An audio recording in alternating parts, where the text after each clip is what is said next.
And we are live. Hi, hello, everyone. Welcome to the Youth AI Festival Info Session. We're thrilled to have you here, and greetings to those of you rewatching in the future who are not here live. It's great to have you too.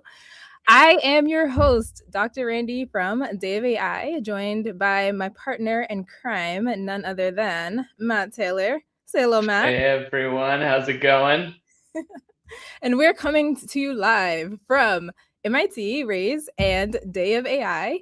If you're a little bit new to our world, we are a team of researchers and educators who are dedicated to making AI literacy accessible to everyone, just every single person. Exactly. Yeah, Day of AI is an international initiative providing free K-12 AI curricula and professional development. Our mission is to bring AI literacy to every K-12 student and teacher worldwide. Meanwhile, MIT Raise is on a mission to advance responsible AI, deepen learning, and empower everyone to build a better world. From tools like App Inventor to the Raise AI Playground to programs like Path and Future Makers, it's all about social empowerment through education. Absolutely. And the heart of Day of AI in particular is the partnership between researchers and educators. So I actually did my PhD at MIT within the Raise Hub. And in fact, I'm soon going to be an educator. I'll be a professor in human computer interaction. Thank you, Matt. At Carnegie Mellon University. Same is true for you, Matt. Yes, except for the part where I'm not going to be a professor. I don't have those kind of prestigious credentials. But no, I do. But yeah, I do have the privilege of getting to work at MIT and getting to develop curriculum with MIT Raise, as well as working with Day of AI. A long time ago, I actually was an AI engineer, but that was like 13 years ago. AI looks so different now than it did back then. So I'm like constantly having to keep up on the research. But after that, I worked at Scratch, and then I worked in Boston Public Schools. And it's nice to be able to combine all that experience now with MIT Raise and Day of AI. Yeah, you have a lot of experience. You've seen it all. You've seen all of the AI movements and waves. So I'll have to say that those of you joining us are totally in good hands. As we said in the chat, if you want to post where you're from, would love to see where people are logging in from. So hello, my folks in New Jersey and North Carolina and Manhasset, Long Island. I hope everyone has finally gotten themselves like unsnowed. Like, are you out of the snow and the ice? Are we all safe and warm and hopefully home from school and not like hopefully everyone got a good snow day. In Arizona and Georgia, you probably avoided the snow. Good for you. I'm actually a little jealous. I would love to be in Georgia right now and not underneath like 20 inches of snow here in Cambridge. But I digress. Definitely want to extend a welcome to everyone. Oh, California. Yeah. It just gets better and better. Hey, Boston. There we go. Someone else in snow. Suffer with us. Hey, Matt, why are we all here today? What? Yeah, Randy, today we are here to talk about the Youth AI Festival. We're going to talk about the 4 challenges associated with the festival, talk about the festival itself, it's coming up in July, and a little bit about the grand prize, which is a trip to MIT for select students. Yes, that is a big grand prize. That is huge, in fact. But today, we're only focusing on a little bit of it. So we're going to talk about the Me, Myself, and AI challenge. We're going to talk about the AI Live challenge, just some highlights. But there's more to see. And you can find a detailed guide inside the YouTube description. If not right now, then we'll update it. So maybe the YouTube comments. And on the banner on the screen, amazing. Shout out to Jorge, who is manning the levers in the back. And yeah, all of this information will be available later. So you'll be able to check your emails and make sure that you get plugged in. Because again, it's big, it's huge. There's a lot going on. So we want to make sure that everyone has what they need. Yeah, and if you have any questions as we're going, feel free to leave us a comment. We'll see if we can get to them. But maybe it's time to get started. I think we're ready. Let's do it.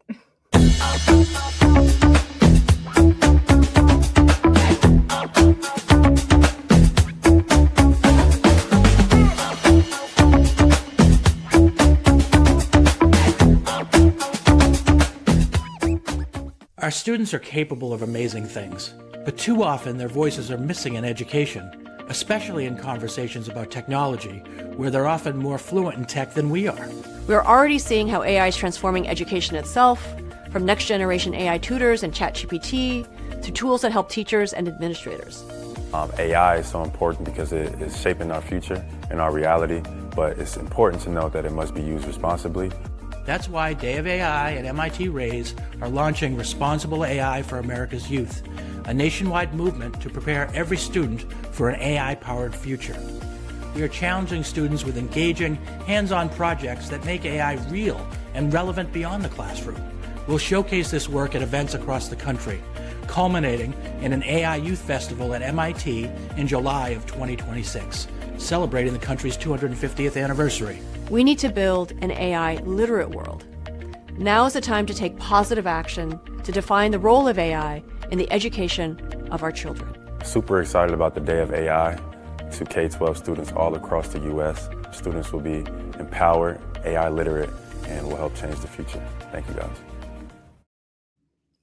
That video gets me so hyped every time. I love it. So just to reiterate again, what are we doing? Why are we here? The whole point is making sure that every student has the opportunity to learn about the AI because, it's the new media literacy, like understanding these technologies. It's part of our day-to-day life. Yeah, and I feel like, this always reminds me of one of the quotes. I feel like it's from Ray's. I forget who said it, but, AI literacy is not just about understanding how the technology works, but about understanding how it affects our lives and our societies. Because, y'all are on the front lines. You see this every day. AI is changing. It has been changing for a while, and it's continuing to change the way students are engaging. The world needs to prepare students to enter. It's changing a lot. Yeah, it's as you're saying, it's the bigger picture. We want our students to understand the bigger picture. And, Matt, I think this comes from our joint work with Scratch, or I guess our sort of tangential work with Scratch, is that we don't just want students to be part of it, but we want them to be creators of it and shapers of it. I don't know who said it, but I think it's an MIT quote of the best way to predict the future is to build it. It's probably not MIT. I don't know, but I heard that a lot when I was around. And so, that's what we want our students to do. We want them to be the ones shaping this and creating this. Absolutely. And that brings up a nice question, though, which is, how do we get started getting our students to be the builders of that future? That is a very good question. So why don't we pull up, if you haven't seen it already, the Day of AI USA website. And here it is. Boom. All right, so what do we have here, Matt?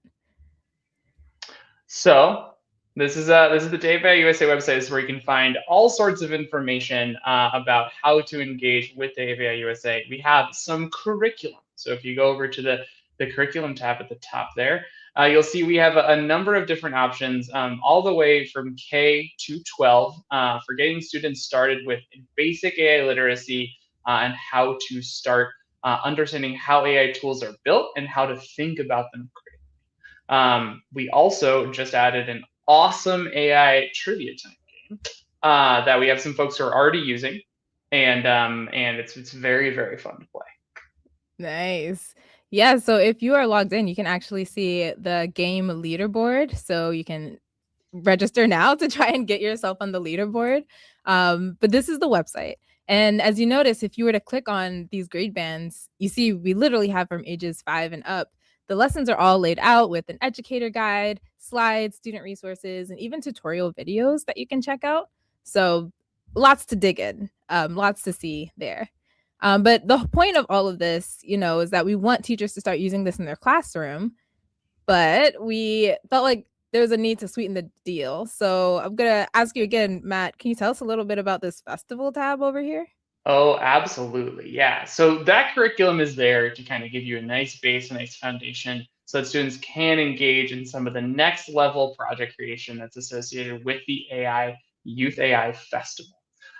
This festival is going to take place over the summer at MIT. It's meant to celebrate student creativity and innovation. It's going to be happening July 17th to 19th. And for it, we have 5 different events that are happening. We have, here we go. Awesome. Yeah. So we got the Student Senate on AI Policy. where 2 students from each state are going to participate in a mock Senate. We have Me, Myself, and AI, I think is the next one down there. Yeah, which is about, and also AI Live, which are more sort of artistic, creative expressions in relationship to like reflections and thinking about AI and potentially using AI to do those projects as well. Yeah, and these are going to be our focuses for today. Yeah. We also have below that AI for a Better World. And if you want to know more about that one, we have an info session happening tomorrow with our wonderful PD facilitator, Nora. So you can sign up for that on our website under the PD tab. And also talking about careers in AI as well. Yeah, it's really going to be an incredible event. And I think the best way for you to get to know more about them is actually to go to the website and to click on things and to see what's going on. So when you go in, not only will you find more information about the actual event and the challenge, but we have educator guides and student resources and slide decks. We're trying to make it as easy as possible for people to pick this up and start going to town with it with their students. And if you have any questions, if things are confusing, on this original page /festival, there's actually a bunch of frequently asked questions at the bottom. So things that come up over and over again. We're going to talk about it today, but we also wanted to make sure that people were aware that that was here too. So one of the questions we get is who can actually participate in these events? Like what grades are allowed to do, for example, Me, Myself, and AI? Yeah, and for Me, Myself, and AI, we're opening up submissions to anyone in grades 3 through 12. That's right. So even if you're a third grader, you might not be able to win the trip to MIT, but there is that opportunity to be nationally recognized and to share your work with the world. I'm really looking forward to seeing some younger students participating in this. Another question is, do students have to do this on their own, or what support do they have? What options? So it's a great question. So every submission is going to need a teacher sponsor. So they can do it on their own, but you're going to need a teacher sponsor to help with the submission.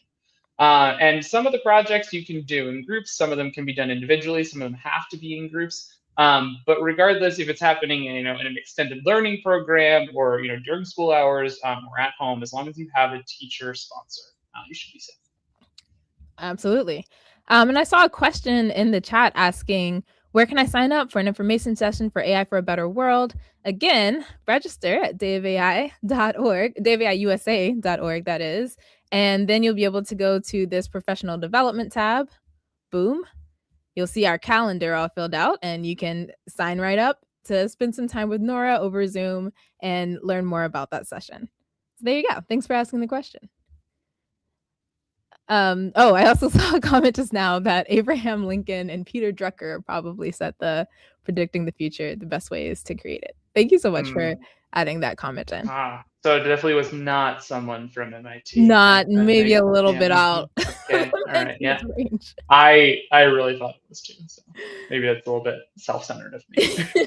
Yeah, everything revolves around, our own experiences. Okay, so for the two events that we're highlighting today, I want to go ahead and give you guys the heads up to mark your calendars and start planning. Here's Me, Myself, and AI. And submissions for this open, if I'm reading right, next week, like literally next Tuesday, 1 week from now. So that's when we're going to start looking for student submissions of 2 pieces of AI artwork with their artist statement. And then it closes a month from now. So that means the time to get started is now. And if you're more interested in the AI Live performance event, that opens just a week later, February 10th, and then closes a week later. So now is the time to begin. All right. Now, with that, I don't think there's any reason for further delay. Why don't we dig into our first spotlight of the Me, Myself, and AI event so that people have all the information they need to get started? Shall we? For this event, we want students to create 2 pieces of art. And really what matters here is that they're going to be envisioning their community now and envisioning how it could look in the future, 50 years in the future. And the idea here is that they're going to be utilizing AI almost like as a thought partner or as a tool in order to create the art that they're going to submit. So at least one of the pieces of visual art that they create should incorporate the use of an AI tool, and there is some documentation of the process that students have to capture, and an artist statement. So it's not just submitting 2 pieces of art and hoping that they win because it's good. It's really about the process. In that documentation, the process documentation, and the materials that students are going to be filling out, and their artist statements with their submission, they're really going to be explaining their thought process and what it is about their community that they like right now, what it is that they envision that maybe AI or the future could hold. In this picture, this might be an example of like something that students might do. They might take a picture, or they might draw a picture of their community now, and then utilizing AI tools, transform it, and maybe think about how their community might change over the next 50 years. So as an example here, we could ask, or what we'll be asking ourselves is, how is the student interpreting the growth of their community? This is not just the students like becoming like experts at prompting the AI to generate like an image that they're thinking of. We want them to see AI as like to use AI almost as like a co-pilot and like a thought partner, and as a tool that helps them, that helps them in the process of creating something of value or something that they're trying to create. They're really becoming experts at understanding the process of using AI to get to a specific goal, and knowing that that's not something that happens in an instant. That could take a little while, and the students will learn about how that actually works and get there. Nice. I feel like that video perfectly sets the stage for what Me, Myself, and AI is all about, which is helping students really enjoy this intersection between identity and technology and exploring that and using art. But Matt, I'm going to ask you a question, because one thing that Jorge said was that AI can be like a thought partner. And I think a lot of educators get nervous because for them, with their students using AI, it's just using it to cheat. And so how do you think about this? Like, how do you think about AI as a collaborator, and why is that shift so important for students? Yeah, I mean, so when it comes to AI as a thought partner, for me, it's really a question of kind of what is my goal and sort of what is my level of sort of experience with that goal going into it. Like one thing that I find can be really helpful about generative AI is, I'm not the most experienced or most familiar with visual art. My medium has always been music, and so like if I wanted to build something visual, I might need more ideas on like, or just more language around like what to say to generate a piece of art that is that's gonna like be what I see in my mind's eye. And so having that conversation with a large language model about like how do I prompt, how do I build that, what is can be super helpful just to get me to know what to say to get the image that I want. At the same time, also sometimes it can help me explore new domains that I'm less familiar with, And so I think that like sometimes if I'm not familiar with some topic and I want to know more about it, maybe it can help me understand at least where to start looking. I'm not going to necessarily say that I want to like immediately accept anything that's said without any sort of like checking to make sure, but like understanding where to start to look at something would be really helpful with too. Yeah, like it can be a starting point for students. It can be a starting point for their projects. Yeah. I mean, would you be willing to show us a bit of what you mean by giving a Me, Myself, and AI demo for us? Well, I'm so glad you asked, Dr. Randy. Let's talk about this a little bit. Let's build on what Jorge was just talking about with us. So Jorge did a great job of showing us, here is some of the slides that he was going over as far as what the Me, Myself, and AI project looks like. Just so you know, and to highlight something he said, we strongly recommend some of these foundational AI literacy lessons ahead of time, which you can find information on here. But yeah, as he was saying, it requires the generation of 2 art pieces. And we encourage some use of AI, but not exclusively using AI as part of the generation of your art.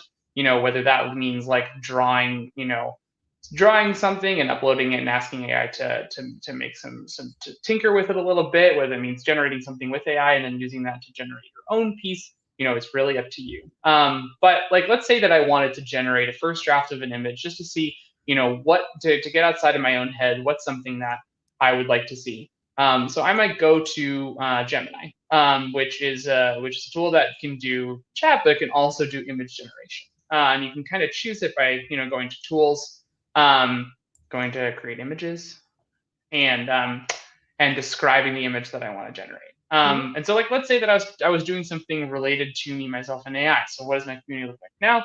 and what do I want to look like in 50 years? So maybe what I would say right now, my community happens to be covered in snow.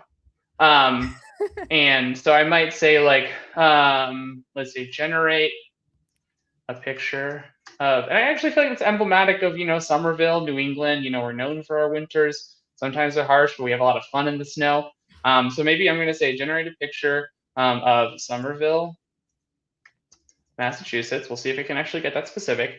Then I might describe what I want to see happening in that picture. So like, let's say that, in this moment, I'm thinking of that snowstorm. So like this picture, if I can spell correctly, that is, should include a lot of snowfall.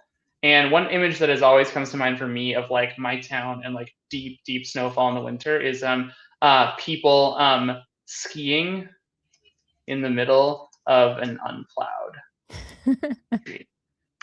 And I kind of want the vibe to be like cartoony. Like I don't need it to be super like realistic. So I might say like I want like the aesthetic should be cartoon. See, this is where I don't really have a good sense of language for this kind of stuff. But yeah, I see you exploring new spaces. I love that, Matt. Yeah. Okay, now you can see it's doing a lot of thinking.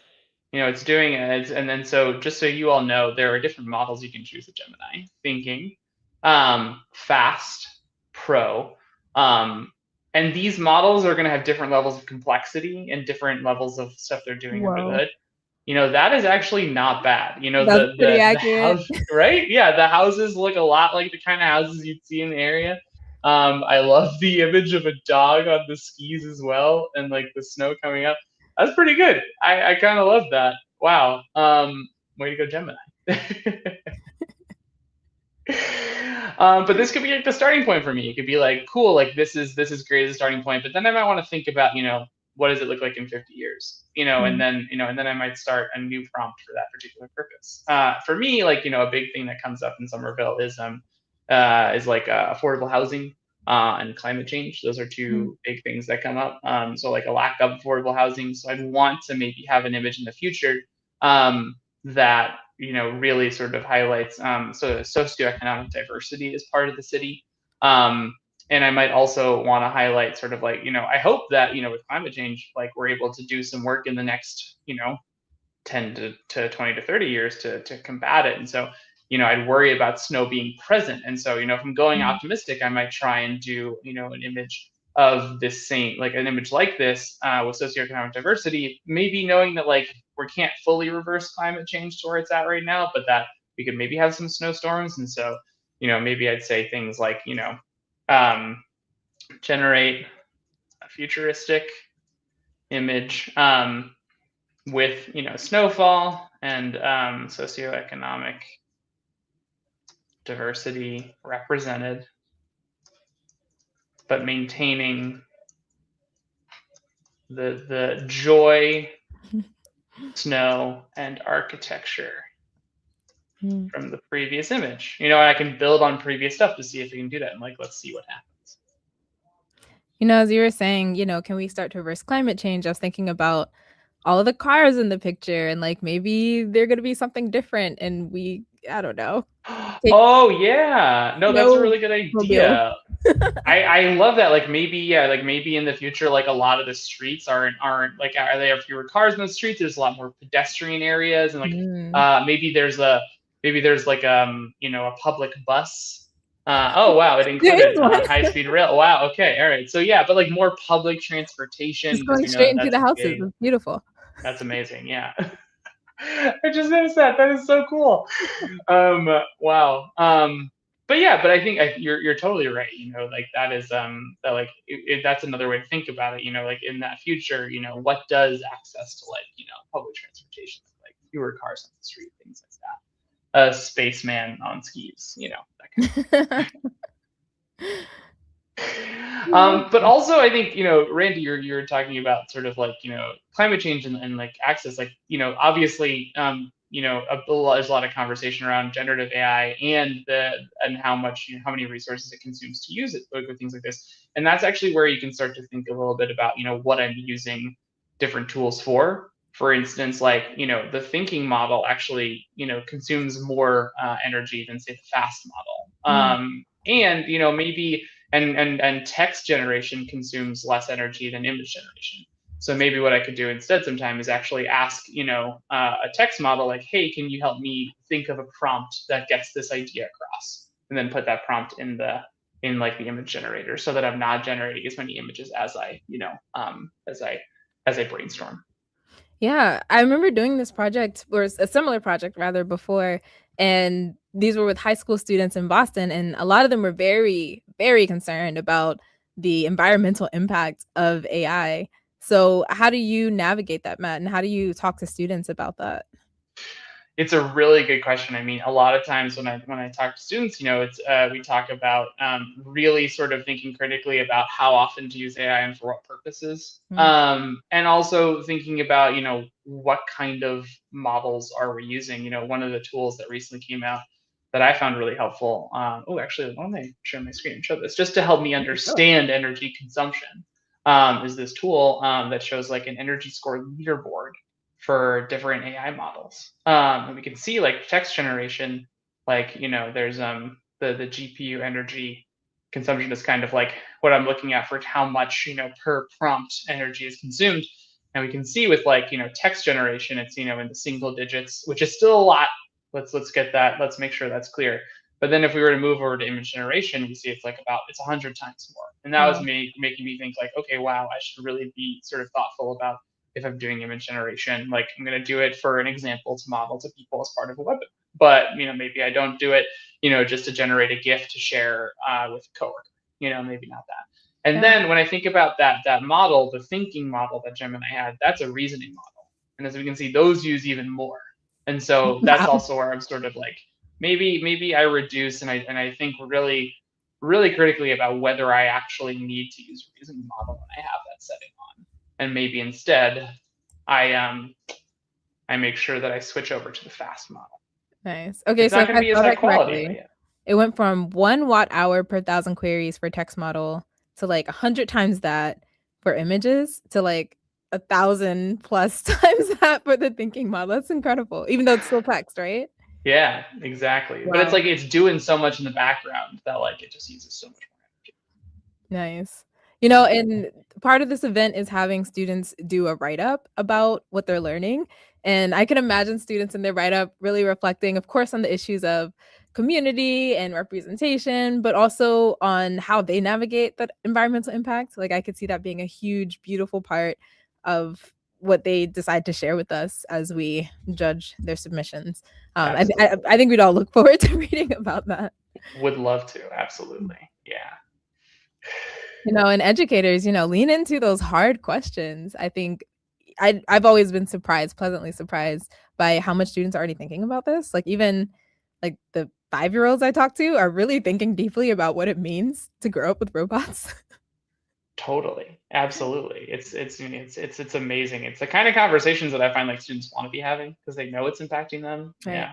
So, but that's an example of me, myself, and AI. But Randy, what about AI Live? You're right. I think it's time for us to talk about AI Live, and we have another video with Jorge to tell you all about it.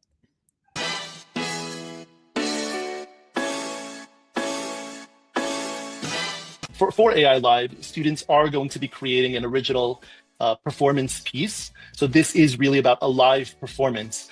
And the winners that are going to get selected are going to perform this at the Lindy Center over in Cambridge.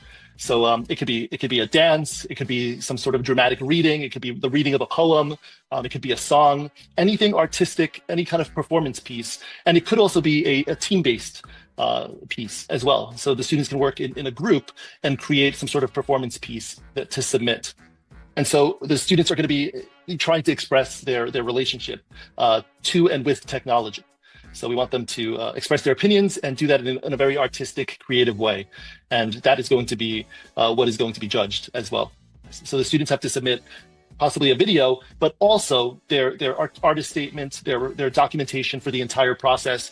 So again, they're going to be documenting their research, their learnings, what it is that they've learned about AI literacy, any prompts that they used, and that entire process. That's what we're looking for. We're looking to see that the students are using AI as a tool, and they're really engaging with the process, and not just having AI do it for. And not just having AI do it for them. For That them, was yeah. the funny transition back. So AI Live, what is it all about? It's about taking performance metrics and turning it into performance art. Yes, it is literally about having students go on and perform. And I saw someone in the comments asking, oh, what if my student wants to do creative writing? Great, but they have to perform it. They have to get on stage, or at least be prepared to, when their wonderful work is selected by our judges. So that's what we're really looking forward to. Yeah, Matt? Yeah, I was going to say also AI Live is about hearing an example from Dr. Ray. Hearing an example. Yes. You know, I don't think it's fair to tell students that they have to perform and we wouldn't be willing to do it ourselves. So I am going to perform a little, I guess you could say, spoken word, or maybe even a rap. And I'm not going to share one of mine, actually. Sorry. I'm going to share one from some Cambridge high school students who participated in a cipher that I ran a couple years ago. And I'm doing this because, as much as I love to hear my own work, I really think this is about celebrating students' work. So why not highlight our wonderful students? So at the time they were freshmen, Leah, Soli, and Marin, who are all part of Innovators for Purpose, which is an after-school program design studio in Cambridge. And it's to help students learn to use media and art to create meaningful change. You're going to hear an amazing, very catchy track. It's called Turn On Your FRBs by Dr. Sasha Costanza Chalk, aka DJ Kick Loud on SoundCloud. And without further ado, I guess Maestro, cue me up. Everyone turn on your facial recognition block. We're here to make a plan and can't nobody stop. Everyone turn on your facial recognition block. We're here to make a plan and can't nobody stop. Everyone turn on. Bias hides in every line of code, a reflection of humanity's flawed abode. Faces unknown, or who it would seem, the echoes of privilege, a systemic dream. Do you see it?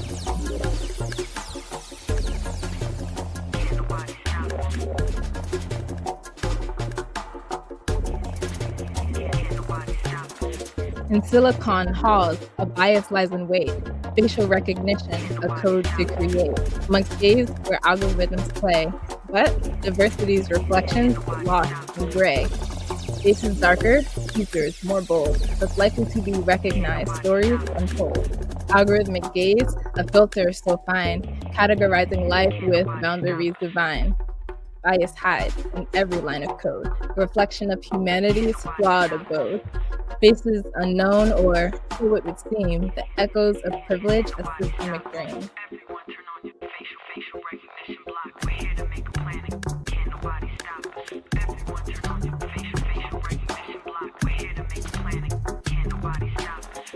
Invisible, and safety data stream, a digital divide where access is seen, representation lacking, voices unheard, as AI echoes, choices become blurred. Pictures are taken without saying the truth of how photos are collected for AI's use.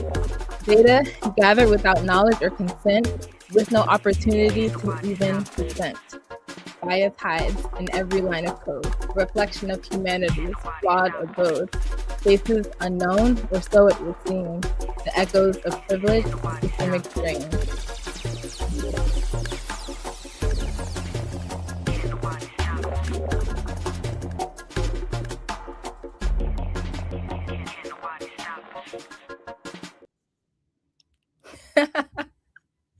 I'm actually very happy that you didn't get to see my face as I performed that, but Matt did.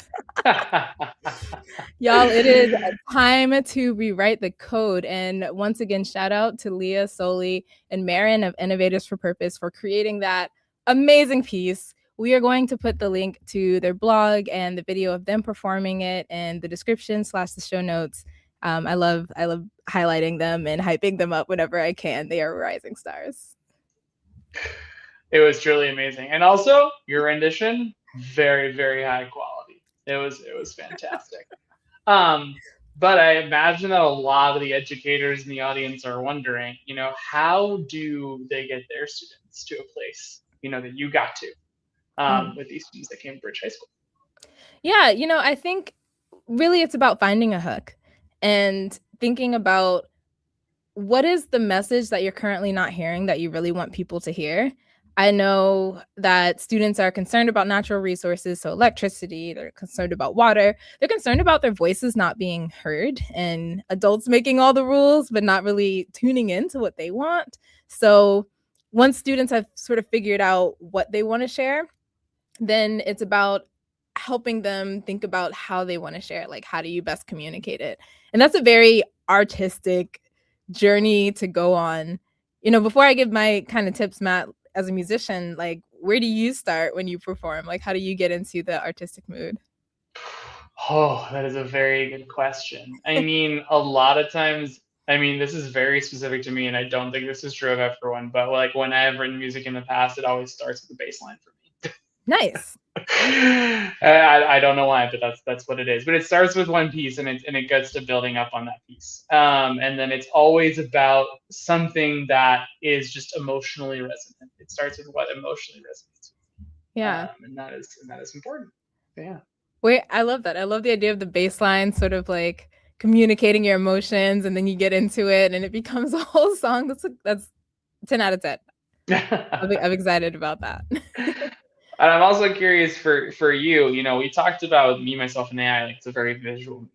Yeah. AI Live, as you just so eloquently demonstrated, is a performative medium. It is and what do you think is so important about that for this kind of festival? Yeah, I think performance, the biggest thing is you have to be willing to go for it. So, you're going to have nerves. You're going to not be sure about every single piece of what you do, but there is a reason why you started it. Like, if you connect to that story that initially got you to that piece and you think about how you can bring others into that story, it can be really, really beautiful.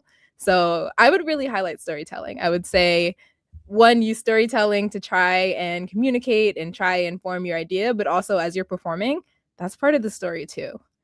Help students think about that. Like, what are they saying with what they're doing and how they're performing? And that's my advice. That is really good advice. That makes that like really resonates with me. Yeah, starting with what works for me, and and trusting that like it's probably gonna work for some other people out there, or resonate with other people out there as well. Exactly. Yeah. All right, Matt. We've covered a lot today. We've had some live demos. We've had some live performances or live-ish performances. I think it's time to wrap it up. What are our takeaways? Thank you. What are our takeaways here? What can we do, people?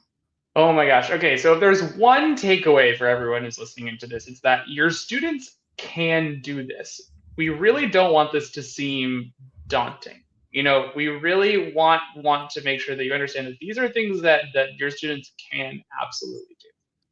And so we really encourage you to, to take some time to look at the resources that we have and really, do this kind of project with your students, because we think that it's something that they will resonate with, and they can produce something incredible. I mean, Randy just showed us with the piece from the students. I absolutely 100% agree, right? And I, especially with the educators that we work with, I can see on their faces, they're like, my schedule is so packed. Like, I have so much going on. So I would encourage you to think about what works for you. So this can be like a week-long intensive. Maybe you have a special week where you can decide what the curriculum is. So you can slot this in here. It could be a capstone for students who are really looking to do one big project and focus on it. I, again, encourage folks to go check out those AI in 15 minutes lessons, right? Those are really good, really bite-sized, help you get into it, but don't require a lot of time. And all of those are building blocks or stepping stones to get you into the full thing. So again, dayofaiusa.org, all the resources, slides, rubrics, they're all live right now and ready for you. So now's the time to start planning. You've got a week before you open submissions and like 4 to 5 weeks before it's due. Get started. Get started. And if you do, whether it's today or whether it's later, whether it's after we sign up for this, if you do have any questions, like, we are here to support you. We mentioned the AI for a Better World. You can find out more about that tomorrow. You can look on our website for all those resources that Randy mentioned. You can always reach out to us on social media or email us at contact@dayofai.org, and we will get back to you as soon as we can with any questions. Absolutely. And for those high school teachers or people with high school students, don't forget that grand prize. The ability to come to MIT.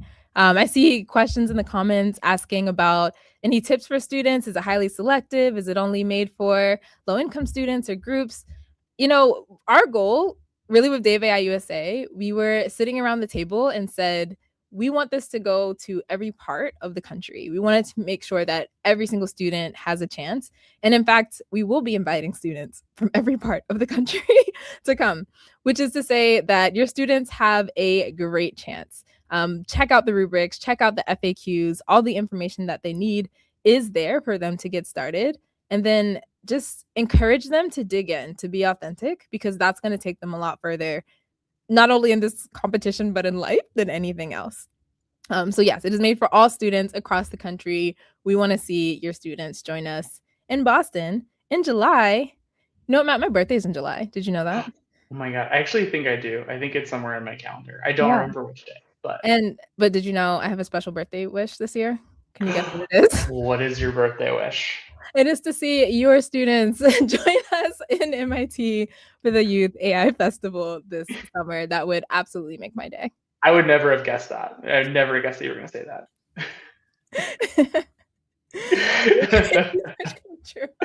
Okay, so that is it for us in our info session today. But before we go, we have to send all of our thank yous, especially to our incredible partners and sponsors who make this initiative possible. There are a lot of names scrolling at the bottom of the screen. So thank you to all of you all for helping us create this opportunity for students.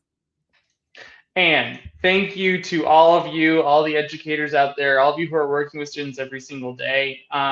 What we do here, we just want to try and be as much of a support as we can for you all, so that you feel empowered to talk with your students about important issues like this. Absolutely. We cannot wait to see what your students create.